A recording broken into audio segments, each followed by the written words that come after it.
She used to sleep with her phone face down, not because she was hiding something, but because she had learned the hard way that some messages change everything. Her name was Nora, 23 years old, living alone in a small apartment on the fourth floor of a building with a broken elevator. She had chosen it on purpose.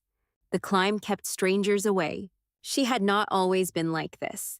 There was a time when she left her door unlocked, when she answered every call on the first ring, when she told people things she had never told anyone, and believed, truly believed, that they would keep her words safe. His name was Daniel. They had been together for 2 years.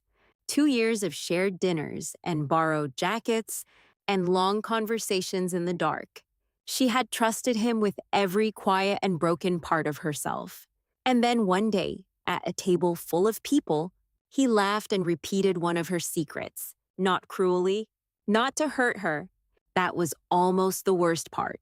He just thought it was a good story. She sat very still while the table laughed. She smiled because she did not know what else to do, but inside something shut, quietly, like a window closing before the storm. She ended things 3 weeks later. She did not scream. She did not cry, not in front of him. She simply said, "I cannot trust you," and she walked out. After that, she became careful. Careful with her words, careful with her time, careful with the distance she kept between herself and other people. She told herself it was strength. She told herself she was protecting something precious. Her days were quiet and controlled. She woke early, made coffee, went to work. She was good at her job, an editor at a small publishing house, fixing other people's stories, making sure every word was exactly right. She was comfortable in that world. Words on a page never betrayed you. Her colleagues liked her. She was warm enough, professional enough, present enough to seem like someone who was doing fine. And she was, as long as no one looked too closely. Then the new writer arrived. His name was Leon. He had submitted a manuscript that was messy and unfinished, and completely alive in a way most manuscripts never were. Her editor assigned it to her. She was not pleased. He came into the office on a Tuesday morning. Late, he apologized with a kind of easy honesty that made her uncomfortable. He said, "I got lost. I was reading the street signs and forgot to watch where I was going." She told him the meeting would need to be short. He sat across from her desk and looked at the manuscript between them. She had marked it with red ink. Dozens of notes. She expected him to be defensive. Most writers were. Instead, he leaned forward and said, "Tell me everything that's wrong." She did.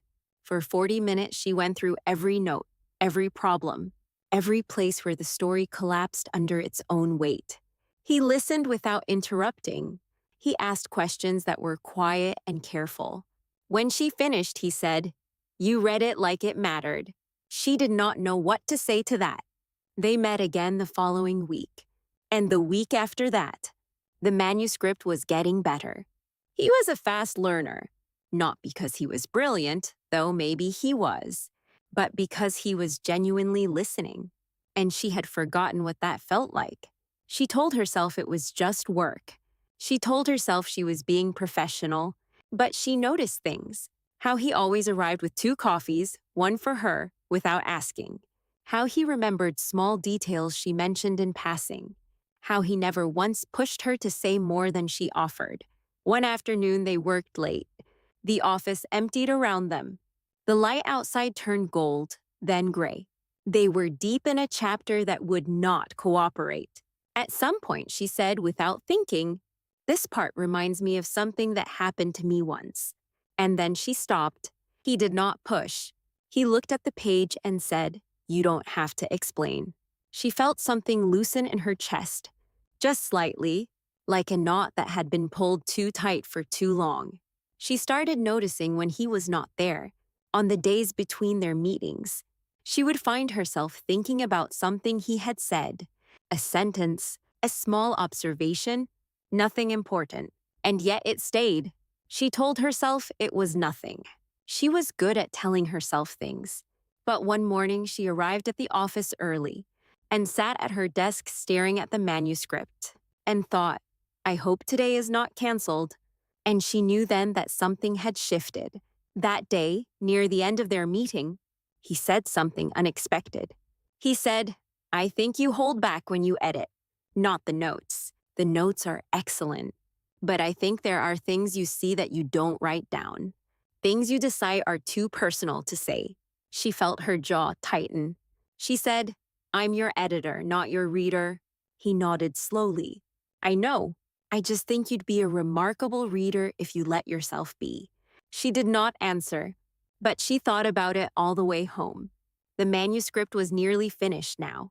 She could feel the end of the project approaching, and she did not like how that felt. She began working slower. She was not proud of this, but she did it anyway. One evening, she was walking home past the river when she heard someone call her name. It was Leon. He was sitting on a bench with a notebook open on his knee. He looked surprised to see her. The surprise looked real. She had learned to notice the difference. They sat together as the sky went dark. He asked her about the city. She asked about the book. And then, without planning it, she told him about Daniel. Not everything, but enough. He listened the way he always listened, without rushing, without offering solutions. When she finished, he was quiet for a moment. Then he said, Someone used your words like they were his to use.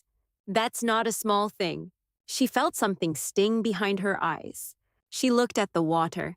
He did not try to fix it. He did not say, Not everyone is like that. He did not say, You should try to open up again.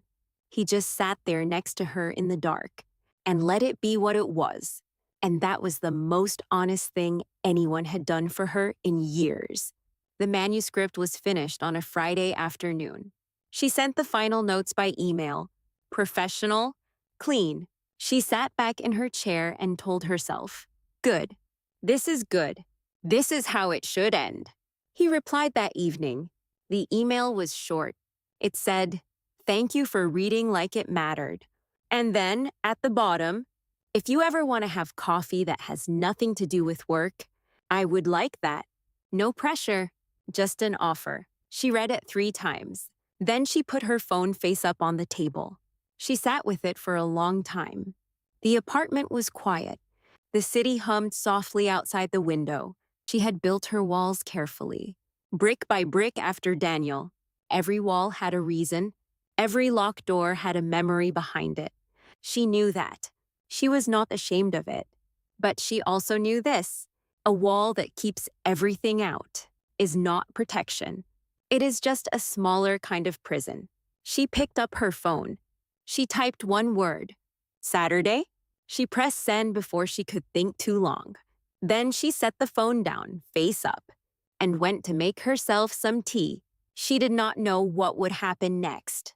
Maybe it would be nothing. Maybe it would be something.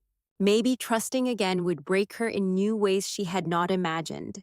But for the first time in a long time, she was willing to find out. Outside, the city was still going. Lights on, people moving, the world turning the way it always did, indifferent and beautiful and full of things that had not happened yet. And Nora stood at her window, warm cup in her hands, and let herself feel something small and fragile and true. Something that felt, for the first time, like the beginning of something.